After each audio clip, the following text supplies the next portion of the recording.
Hi, and thank you. This is an exciting project, and I imagine it is a wee bit terrifying for you too. So I appreciate your time. Andrew, we're happy to be here.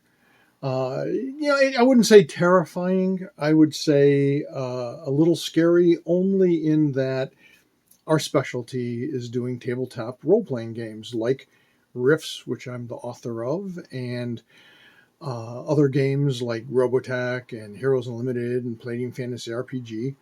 So this is something new for me in particular. Sean actually went to school for this kind of stuff, so he feels much more comfortable with it. But it's a little scary because we don't really know what to anticipate as far as sales and fan reaction.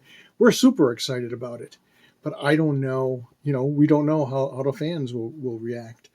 Positive, we hope, because Rift's Promise of Power is a great game. Hi, Andrew. It's nice to meet you. My name is Owen Roberson. I'm the creative director at Palladium Books and Kevin Siembieda's business partner. Kevin created Riffs a number of years ago, and we're excited to bring this project back for the fans. It's one of the things that we hear them talk about a lot. All right, my first question is kind of for people who might not have heard of Rifts, and for probably more readers who haven't heard of Rifts Promise of Power. What's the elevator pitch for the tabletop role playing game? How would you summarize it in just a sentence or two? What is Riffs? That's the age-old question. Riffs is, I like to call it post-apocalyptic Avengers. So if you're familiar with the Marvel movies, you have heroes in power armor or powerful wizards or psychics, and they're or really skilled heroes, and they're all facing off against into the world apocalyptic type threats. Sometimes it's the coalition states, which is what would happen if America turned bad after running into demons and monsters and magic, and decided all of it was forbidden and was going to get gunned down as soon as they could make it happen. Also, you face off against plagues and alien invasions and demonic invasions that happen when the rifts, which are portals in space and time, open up. Basically, magic comes crashing back to the Earth in the near future, and humanity is pushed to the brink of extinction. And so Rifts takes place as the heroes are starting to reclaim the Earth and try and track down and resolve some of these bigger problems that are plaguing humanity, and also the new denizens of Earth, which include other aliens and dimensional beings, as well as things that we're familiar with in fantasy like dwarves and elves and orcs. Well, I think Sean summarized it quite well, and that's the tricky part with Rifts. There's so much to it. It's so unique that it's hard to describe in a single sentence. But I do have one.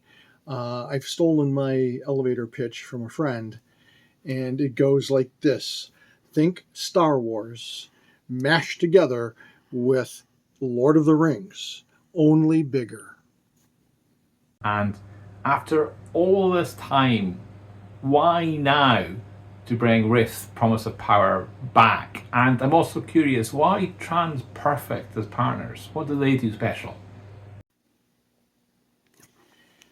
Well, for us, it feels like it's been forever for Rifts to come into a video game medium. It's something we've wanted to do forever, and we were happy when Nokia was doing a mobile game for the N-Gage. And then that whole thing kind of fell apart. But, it's something we've wanted to do for a long time. And with Sean's expertise in video games, combined with TransPerfect's expertise, it felt like it was the perfect time. As for why TransPerfect, we've been working with them for a couple of years now. They did the sculpts, as Sean mentioned, for the Ninja Turtle crowdfunder. They do wonderful work.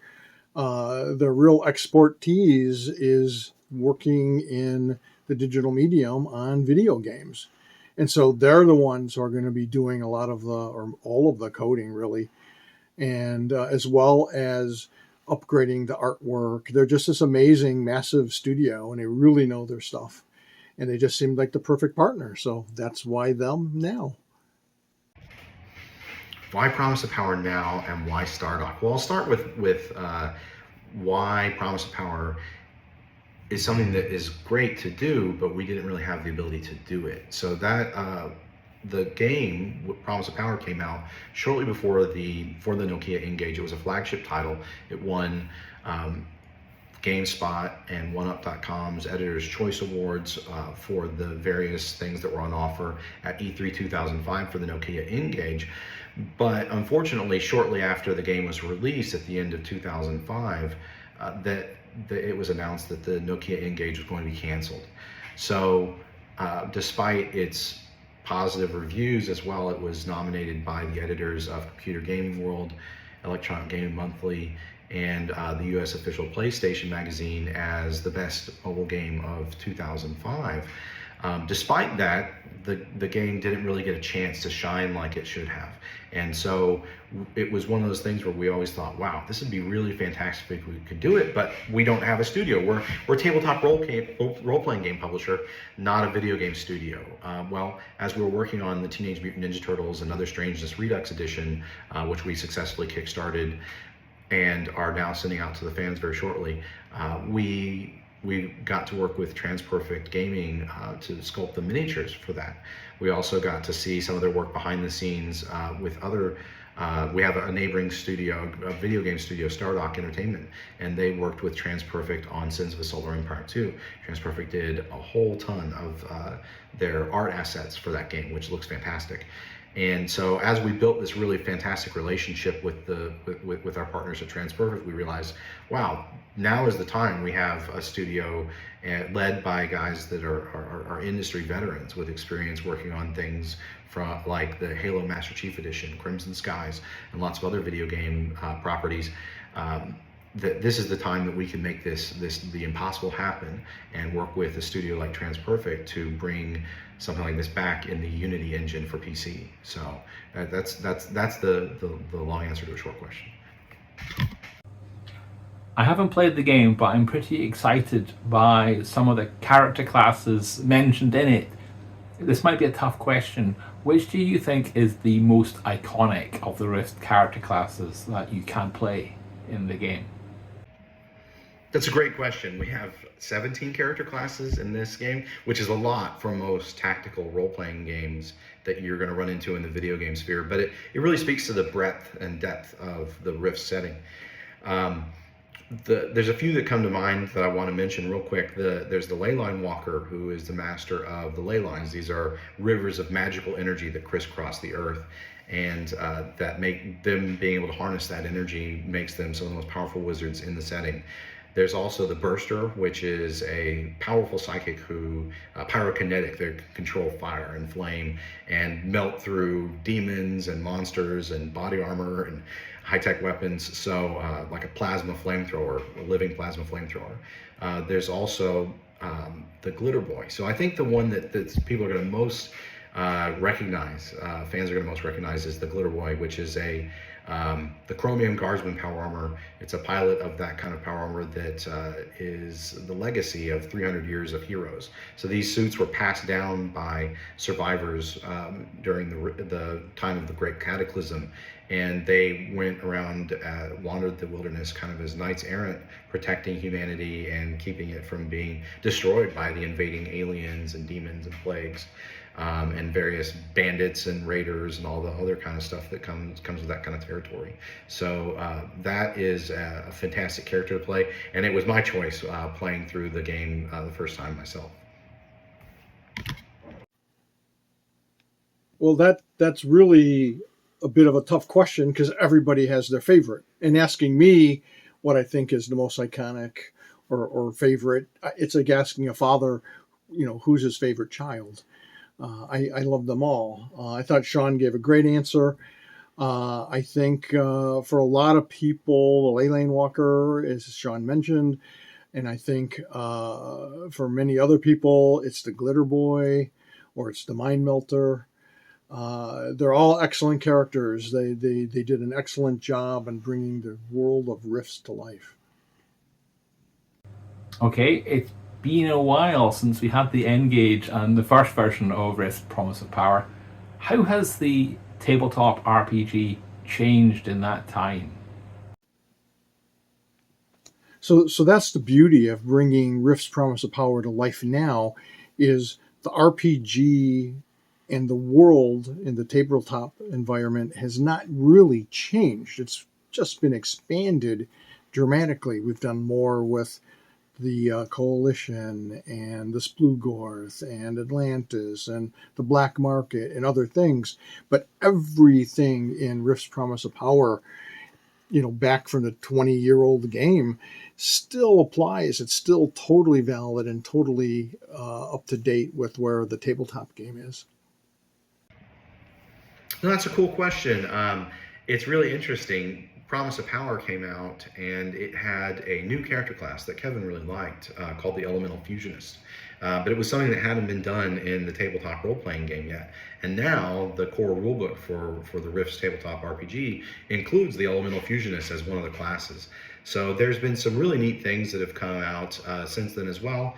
Since 2005, there's been over a dozen source books, the newest of which was Titan Robotics, which was a source book that I co-wrote that dives into the legacy of Archie and includes lots of new guns and power armor and robot vehicles and an android conspiracy. But some of the things that are coming to this new version of Promise of Power Reforged, as we rebuild the game using the original art and other assets in the Unity engine, is this game is going to have a new full resolution, a full wide screen resolution, as opposed to the very small screen that was on the Nokia N-Gage, as well as a lot of interface updates and other quality of life improvements that we're really excited to bring to Promise of Power in the modern age.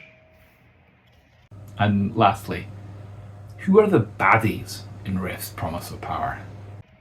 So who are the baddies? That's a great question. I think Rifts has some of the best bad guys for you to fight against in any role-playing game that I've played. I really enjoy the Coalition. They're the kind of faction that you love to hate. You understand that they're motivated by what would happen to America if demons invaded and sorcerers went power mad and people used psychic abilities and just completely went out of control. Well, you'd crack down on that and you'd start shooting enemies on sight, magic users or aliens on sight, saying, hey, this is Earth, we need to retake Earth for humanity, for humankind. But at the same time, that means that each individual soldier is indoctrinated this way, in this authoritarian regime. So that's who you fight against at the beginning of the campaign, these black armored shock troops called Coalition Dead Boys. They're the grunts of the Coalition military, and they can call in airstrikes and power armor support and artillery. They also work with genetically modified dogs called Dog Boys. So at the beginning of the game, that's who you're facing off against, and actually you're fleeing from their power to try and get out of Coalition-controlled territory. Later on in the game, though, as the plot progresses, you transition to battling against lots of other varied enemies. There's over 50 different types of enemies in the game, including demons and monsters and magical creatures, as well as bandits and headhunters and stuff like that. So the game has a lot of a wide variety of bad guys baddies to fight against. But when you say baddies, it just made me think of definitely the Coalition fits that bill. Well, I think Sean gave a pretty good answer. I don't want to say too much because we don't want to give away the story that people will be playing. But, it starts in North America.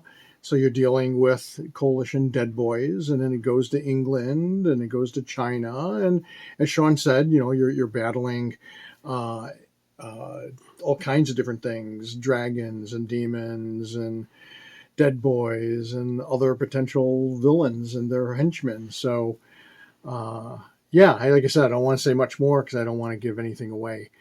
And thanks for having us, Andrew. We appreciate being here. Thank you.